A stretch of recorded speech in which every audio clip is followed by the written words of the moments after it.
Welcome to Tales from the Fandom, a podcast that brings a special guest out of the multiverse and straight to you. And now your host, David Ginsburg.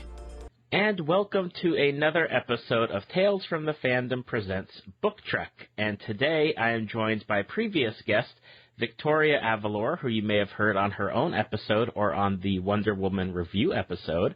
And now she is back because she has her first published book, which is available on Amazon as an ebook. Welcome back to the podcast, Victoria. Yay, thank you for having me back. It is a pleasure. After the two episodes that you've done, you are back for number 3, and this time it's a special one because, as I said, you have a published book out there. I do. It's exciting. Now, what made you? I know, like, everyone always talks about writing a book.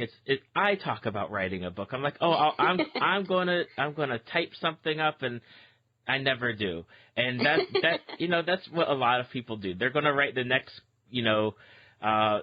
big thing, the next young adult book, the next whatever, and it's just like that dream that people get, and then people just don't do. What was your driving force to get you into writing and publishing a book? It's funny because my motivation was I didn't want to be that person that you just described anymore.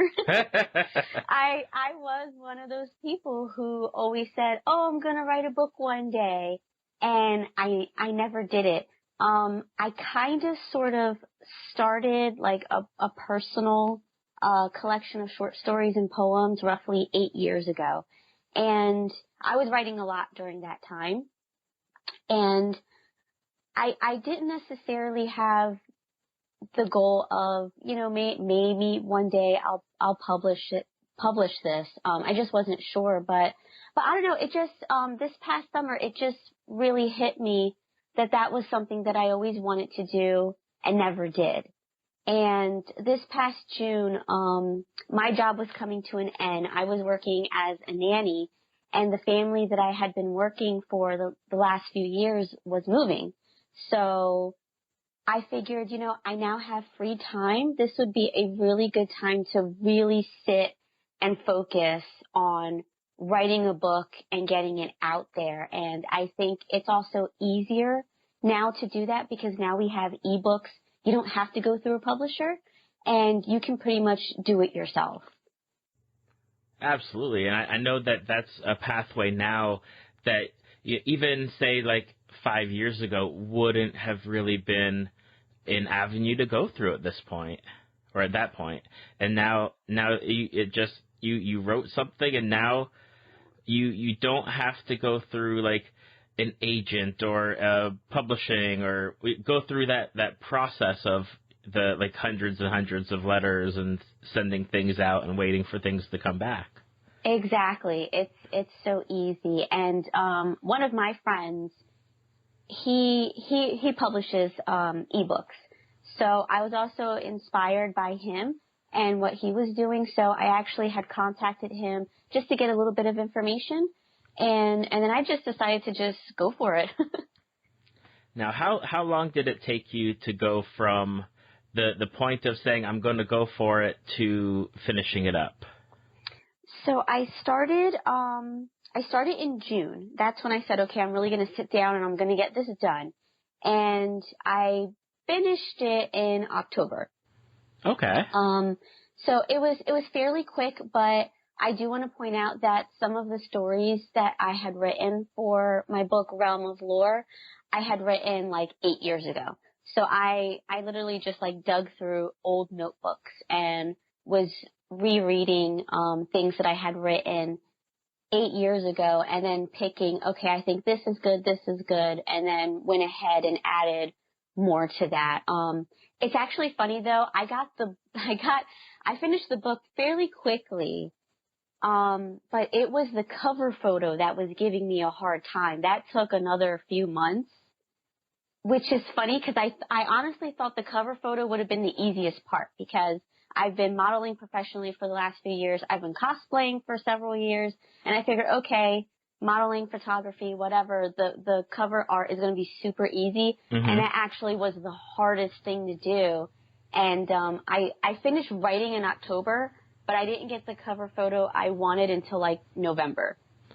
Right. I remember that when I was, because we're Facebook friends and we follow along with what's going on. That was the one thing that I was like, really? Like, what's the holdup? Like, you should have like thousands of pictures and, just pick one. But I don't know like how that works. I felt the same way, and it was a hard time because I was getting angry with myself. I was so angry and frustrated. I'm like, why is this so hard? And we tried, like I did a couple of mini shoots and put costumes together, and I just wasn't happy with anything. And then, like I said, I was getting mad at myself because I felt like, this should have been so simple. But it's funny because the cover art that I ended up using was a combination of a photo that my boyfriend had taken of me a few months ago. It was one of my author portraits. Mm-hmm. And then a few months later, I photographed this like Snow White apple that I have. And I ended up just playing in Photoshop. I merged the two photos, and I was like, that's it. There it is. But it also made me realize that my perspective was different. Initially going into it, I had the perspective of like a model and a cosplayer for a cover photo, and that perspective wasn't working out for me. In the end, I ended up doing something more artistic, and that apparently was the right path to take. So that's what ended up happening. It was a strange journey. And then the journey finally came to an end, and it is now, as I said, it's available on Amazon, so people can go get it. And the book title you said already, I'll say it again, is Realm of Lore. Yes. Now, Realm of Lore is, for people that don't know, it's a collection of like short stories and poems. Is that correct? Yes, that's correct. And there's, I believe I counted 10 as I checked my notes. Yep, 10. Yes. And I know you said some of them were older, some of them were newer, and we'll go through each one just a little bit quickly, but do you have a favorite that stands out to you, the one that you love like more than the others, or is it asking you to pick like which is your favorite kid and therefore you can't say one over the other? I actually do have a favorite. It was the very last story that I wrote for the book, and it's called Snowfall. And that is a retelling, reimagining of Snow White with all Latino characters. So that one ended up being my favorite, and it's also like the most descriptive, in-depth, and it's the longest story that I wrote for this book. Right. As I was reading that, like I was kind of going through, and the Snowfall, I think, does it take up about half of the pages? I think it does. I mean, I could be wrong. That sounds about right. It is a long story. It's definitely good though, and I do like the flavor of the story. I like that it's really different, and a lot of the elements that you're expecting kind of get turned on their head, especially at the beginning of the story. And I'm like, oh, wow, that's neat. I like that. And like I'm trying not to spoil it, but right. There are some elements where I was like, wow, that's really cool, and I like that. Oh, thank you. Yeah, I wanted to incorporate all the familiar elements of the original Snow White into the story, but with a twist. And it's funny because it's my favorite story that I have written, but it was also really hard to write because I myself didn't know where I was going to go with it. Initially, after, in the beginning of the story when she's saved and her kingdom is liberated, I didn't know where to go from there. And as I was writing it, I realized a war was going to take place. I'm not trying to say too much, but but it's hard not to when you're talking about it. And when I realized that a war was going to be involved in the story, I kind of panicked because I'm like, I've never written a war scene before, and I don't watch a lot of war movies. I don't watch Game of Thrones. Like, I didn't know how this was going to turn out, and I knew the good guys, might triumph. I don't know. It was challenging, but I like the way that it turned out. Yeah, it's definitely a good read on that one. And again, for those of you who hopefully will pick it up after you hear this, it is a story, and of course it's a story. It's a story that's really fun, and just the different takes and twists on it make it well worth your time reading it. Now, for me, I wanted to point out two of the ones that I really enjoyed a lot.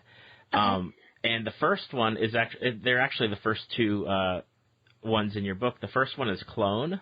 Oh, okay. And I love the imagery of it when I was reading it, because it really just, as you're reading that piece, it just jumps into your head. Like, you start visualizing it, because we've dealt with a lot of, like, movies about clones and the sort of things that you're thinking of. It just goes into your head, and then the imagery that you used, like, I wanted a sequel. I was like, I really want, like, more to that story. I want it to give me, like, 100 pages on that story right there. Oh, I'm so happy to hear that. So happy to hear that. Yeah, Clone is actually one of the older stories. I wrote that 8 years ago. So that's an older one. But a few people have reached out to me, and they've said the same thing that you have said, that they want a sequel to it, which makes me so happy that people liked it that much. That was actually a fairly easy story to write, because I spent a lot of time in hospitals. So I kind of like used my experience and incorporated it into that story. Okay. Yeah, it's definitely good. I think of the stories, that one has a little bit more graphic, descriptions than the others. Yes. But I agree. It's definitely needed in that story and what you're going for, but it's really good. Really good. Oh, thank you so much. I'm so happy you liked it. Now, my personal favorite, the one where if you're going to buy this book, obviously, like, I'll pitch Clone and Snowfall, but my favorite one was The Cat and the Companion. Oh my God, that makes me so happy. And I'll read you my notes. Okay. I wrote that it is very powerful. I really love the story, and I think that it's a standout piece. And I think it could actually impact a great number of readers, because it's a story that, for me, when I'm reading it, I'm reading it as, this is helping people with mental health, and, like, bringing that out there, because it's definitely something that I don't think is talked about a lot. Mm-hmm. And it just really, like, when I read it, I was like, I wish, like, that could be put out there for, like, just people to read, kids to read, young adults to read about dealing with stuff of that nature. That's actually a great idea. Hey, after this, I might even just put the whole story up on my blog so people can have free access to it. But thank you so much. That's one of my newer stories. And for a while, I wanted to write a story that was kind of like that role reversal when it comes to adopting pets. Mm-hmm. I'm a pet parent, and I talk to other pet parents, and we all say the same thing. We don't feel like we saved our pets. We feel like they saved us. And I really wanted to, tap into that. And a lot of people, myself included, who suffer from, depression or any other mental health issues, your pet gives you happiness, in those dark times. So that's where the inspiration from that story came from. And Dinah is actually my cat, Dinah, that I adopted 5 years ago. And it's so funny because when I started writing that story, I didn't have a title for it yet. And as I'm typing, Dinah just jumped into my lap as I was typing. And the title just popped into my head, like, at that second, The Cat and the Companion. So yeah, she is my inspiration for that story, and I'm so happy you liked it. When I had finished writing it and I reread it, I felt that it was powerful, but that's because I wrote it. I wasn't sure if other people would think it was powerful or meaningful. So I'm always glad to hear that somebody else was impacted by it. Yeah, it is really well done. I really like that one. Was the one where because I've read the book probably 3 times at this point, and that's the one that I'll keep coming back to and just reading it because, I mean, it again, it's not as long as Snowfall, but I think what you get at is just you get to it so quickly, and you just get the reader involved in it, and it's just such like. It just gets to you at a level that you read stories and you read short stories and you read whatnot, and sometimes it takes a while to get into the story and into everything that you're reading. But this story itself is so quick to just get me involved and get me, embracing it really. Oh, I'm so happy to hear that. Thank you. Let's see here. Then the one after The Cat and the Companion, we'll go through the rest of them now.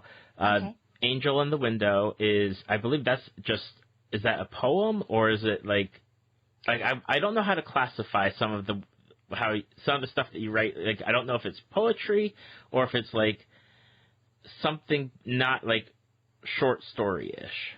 Okay. Well, The Angel in the Window, I consider that a short story. Okay.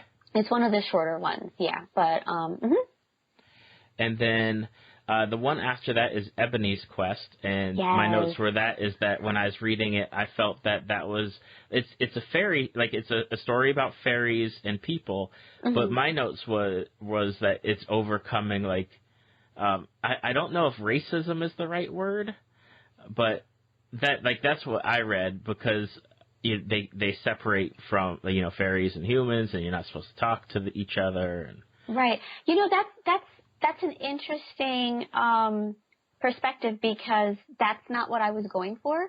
When I had written Ebony's Quest, my goal was I wanted to write a fairy tale with fairy tale creatures, but everybody is going to be black because that's something that we really don't see. In books or in media, traditionally, like when you read a fairy tale, the wizards and the fairies and the centaurs, typically they are Caucasian. Mm-hmm. So my goal with this was I wanted to write a fairy tale where just everyone was black so that people can have something to relate to. But it's funny that you had mentioned, that, they cut themselves off from the humans. I didn't see it as from like a racism point of view. But that is an interesting take on it. Well, if I'm getting it wrong, that's okay too. I just thought, when they're like, oh no, we don't talk to people or humans, it's like, no, we have to work together, and like I think it's like that last line that said to the older fairy about like, oh, see, I told you that we can, that it's good that we could work together, and there are good people out there. Right. That was that was basically what I was just trying to say. It was more so addressing how there's good people in the world and there's bad people in the world.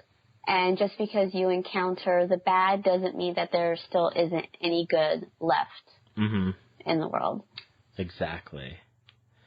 The one after Ebony's Quest is one where I'm like, oh, damn. and that's the goddess and the mortal. Yes. And it's definitely an interesting take on the if you're thinking about like Greek mythology or Roman mythology, it's definitely like a twist on it because you're thinking about it and you're reading it and you're like, okay, this is going well, and then it's like, oh, not so much. Yeah, not so much. That's an older story inspired by a relationship I was in. So yeah, the betrayal of your lover. That's what inspired that one. Yeah, that one I was like, oh, yeah, I think people need to read this one. This one's out there for people that need to read that and just get that, goddess like power going for them. Yes, tapping into your inner goddess. It was funny. A friend of mine had read that when I wrote it years ago, and he was like, "Wow, she just went Dark Phoenix on everybody." So I'm like, "Yeah, I guess she did." Now, the next one after the Goddess and the Mortal is A Queen's Vengeance, and would you classify that one as a poem? I do classify that one as a poem. Okay, and that's the one I think that I had the hardest time connecting with. I don't know if it was just I don't really do poetry. Like, poetry's not my thing really. Okay. Mm-hmm. But what as far as like your motivation on that one, because I think it falls in line similar to the one before it with the Goddess and the Mortal. Mm-hmm. Like they both kind of have that similar feel to them. Were those written like kind of at the same time, or just? No, they weren't. So it's interesting that you say that. The Goddess and the Mortal was written 8 years ago, and A Queen's Vengeance was completed in October. Okay. Of last year. So yeah, they were written at different times. A Queen's Vengeance is, about, a king who's being, I guess, gossiped about and verbally attacked, and, his queen, his woman wants to stand up and defend him. Yeah, and it is definitely another story where you're reading through and you're like, I think what got me with this one is that it's almost like tied into what's going on now with women coming out and talking about what they go through. Mm-hmm. And the queen goes through a lot of the same stuff, and it's like it just seemed like almost dialed into what's going on, in the news media today, with everyone coming out and talking about like sexual harassment and mm-hmm. stuff of that nature. And it's like that, like when I was reading that, like that's the first thing I was thinking of was like, she as the queen has that power mm-hmm. to be able to do stuff, and now people are reclaiming that power for themselves too. Right. And then after that is another story that I really liked, and that's The Ivory Star. Oh, that story. I like how that came out too. That was very quick and easy, believe it or not, to write. That was inspired by some drama that was going on online with, kind of like the Ivory Star, somebody who everybody, regarded with respect and admiration, and it turns out this person just thought that they were better than everyone else and fell from grace, which I've seen happen quite a few times. So that was actually pretty easy to write. Yeah, that one's a good story. I really liked how it begins and then how it ends, mm-hmm. and I'm just like, yep, that you see that in everyday life. Yeah. It's like, that's what happens. Yeah, exactly. What I liked about it was, at the very end, how I had her, crawl into the sea, and and she spent the rest of her days, like alone on the ocean floor. Mm-hmm. That had popped into my head, and I'm like, oh, that's pretty neat just to think of like a rock that you find in the ocean was like a fallen star from heaven. Yeah, it's definitely one of those stories where it's something where you could use that. Like I have thought about like reading that to my kids and be like, see, this is what you guys need to do. You need to to be out there doing what's right, and treating everybody as equal, and not mm-hmm. think that you're the top dog or better than, or right. Now the next one, I gotta ask, was it written 2000, 2008, or 2010, like 8 years ago, Soulless Doll? Yes, that is an older one. That's what I thought, because it is kind of in line with some of the other ones, as you had been mentioning, like the ones that are from that time period. It definitely seems like it is from that time period as well. Mm-hmm. I think you can kind of tell what was written 8 years ago, what was written now, because I think my work years ago definitely had a darker tone. Yes. Yeah, I was in a bad place. But you know what? It makes for great writing, I think. That's right. It inspires. Exactly. And this one, I've got to say, this one is a poem, correct? I just want to make sure. Okay. See, I even took a poetry class in college, and poetry is not, like, it doesn't, not that it's, I don't know about good or bad, like, I liked reading it, but I don't know like poetry rhyming or not rhyming, or sometimes it's supposed to rhyme and sometimes it's okay not to rhyme. I don't know. Poetry is actually very complex, so I'm with you right there. Now the next one I liked because it's a twist again on like Greek mythology, and it's called In Defiance of a God. Yes. And I really liked it as far as the setup, and I liked how it ended. And again, I'm trying not to spoil anything, but it involves Zeus, and everyone knows, you know, if you're not watching like the sanitized version of Zeus, you know exactly what Zeus is all about. Oh yeah. And is it okay if I like spoil things? Oh yeah, go ahead. Okay. I'm sorry. No, I wasn't sure if that was like a rule or anything. Yeah, it's just hard to like talk about certain things without like going in depth. Yes, right. In Defiance of a God. I loved how that came out, and it's actually a bit comical how that story came together. I suffer from chronic pain from a car accident I was in years ago, and unfortunately, whenever the pressure in the air changes, or when it snows or when it rains, the bones in my body hurt super, super bad, and I actually have a titanium rod in my right leg. So it's been getting worse the last few years. So I try to find humor in me being, you know, my health being tied to the weather.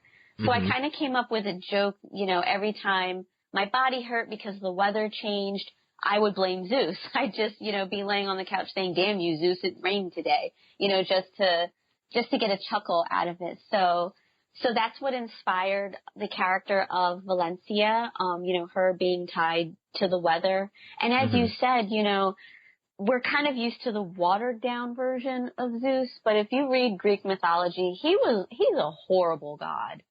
And one of the things people don't like to really address is the fact that, you know, Zeus was a rapist. You know, he was going around just forcing himself on women, even his wife Hera. And that's something that hasn't like really been addressed in any stories that I've read. I'm sorry.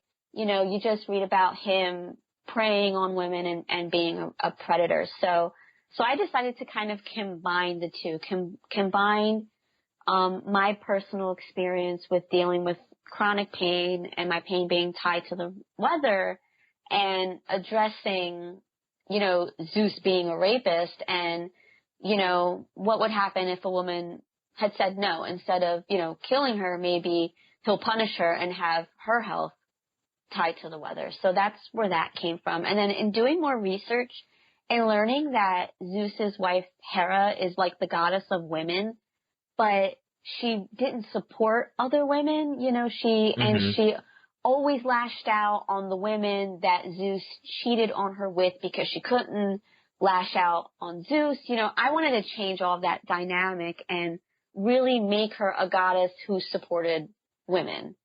And yeah, I love how that story came out. And in all honesty, when I had written the ending, I actually like cried because, you know, just the fact that, not going too much into detail, but that Valencia found peace and didn't hurt anymore. Like, I wish I didn't hurt anymore. Right. And you know, how you said that the story, you wrote it based off of you, like because we've talked and because we're on Facebook and again, follow you and everything. When I read that, that was almost instantly, I was like, that's gotta be coming from your accident, like the accident and the rod and everything. I was like, that's gotta be it. Like, almost immediately, I knew Like that was it had to be the inspiration. And like you said, if you know me or follow me online, I think people will put two and two together fairly quickly. And so I think we've covered the 10 stories, and definitely I liked In Defiance of a God. Again, I like the ending. The ending is good. Yay, thank you. So you got 10 stories. Who is your target audience with this, as far as if they liked X, they would like to read your book? Mm-hmm. It's funny. Somebody asked me that before, and I was like, I'm not really sure, like, if I was focusing on who my target audience, like, would be. Like, is this for kids? Am I writing something for preteens, adults, whatever? I guess my best answer is this is for anybody who loves fairy tales, who loves fantasy, and who likes sci-fi. I think it's good for, like, preteens and teenagers, young adults. But I think, other adults could read it and enjoy it as well. I think anybody who's just a fan of, like, the geek genre would like it. But, some of my writing is dark, so I would, like, recommend parents to, like, review it before they would let their kids read it. Right. Like I said, I think, like, for me, if I was going to read something to my kids, it'd probably be the Ivory Star, because I think they would connect with that one the most as far as just something for them to connect to, but they're younger, so I think more like I think probably preteens, or definitely like teenish, like that 13, 14, 15 age range. Yeah. Because I think there's a lot of things that is really helpful, and I think there's a lot that just would be a lot of fun for people to read anyway. Yeah, I think I would have to agree with that. It's sweet. One of my followers said that he read Ebony's Quest to his girls. And, it meant a lot because all of the characters are black and, he's black. So he wanted to read it to his girls, and they loved it. So I thought that was really sweet. Now, you've got this under your belt now. Is there another book coming? I'm working on my next book, yes. I actually just finished a sequel to The Cat and the Companion. Okay. So that's going to be fun. It kind of takes you in a different direction. We get introduced to my second cat, because I have two cats. So Dinah's sister comes into play, and she is a realm traveler. So she can jump between different realms. And they end up teaming up to rescue the murdered souls of Salem, Massachusetts. So I just finished that story, and I finished a poem, and I'm just going to keep working on it. I am going to write a sequel to Clone. I'm just trying to decide where to go with it, because so many people want a sequel to that. So that is coming. Okay, awesome. And I imagine sometime in the future for when it will come out. Yeah, I'm not rushing it. That's the other great thing about publishing your own ebooks. You can go at your own pace. So I'm just going to take my time and work on it, get it the way that I want. And yeah, it will be out eventually. Awesome. I'm going to look forward to that. And before we wrap things up, this is going to be the first time I've ever done anything like this on the podcast, but the first person to email the Tales from the Fandom at gmail.com with their favorite story, and you can't just say, or which one you liked that we talked about. Just email me your favorite one that you think that you'd be interested in, and I will send you a copy of the ebook. Ooh. So just email talesfromthefandom at gmail.com and put in Book Trek Realm of Lore as the subject title, and just write down which story you think you would enjoy the most, and I will send that to you. And so that's that for that one. And Victoria, for those people who are listening and they want to follow along with everything that you do, what are the best places for them to follow you? Okay, well, you can find my book on Amazon. Just go to amazon.com/author/Victoria Avalor. On Facebook, it's facebook.com/Victoria Avalor. My blog, Confessions of a Cosplay Girl, is victoriacosplay.blogspot.com. and I'm on Twitter and Instagram at Victoria_Avalor. And that information will be posted on the Facebook page and website and in the show notes, so that way you can just click on it and either go to the blog, the Facebook page, or just go to Amazon and to purchase the book. And Victoria, thank you so much for, number one, writing the book because it's great, and number two, being a guest on the podcast 2 times before this, and now this is number 3. Yeah, it's fun. I love your podcast. You should do it every week. Thank you for listening to Tales from the Fandom. Subscribe to us on iTunes or your podcast app of choice. Follow us on Facebook at www.facebook.com/Tales from the Fandom to see photos, links, leave feedback, and check out upcoming guests.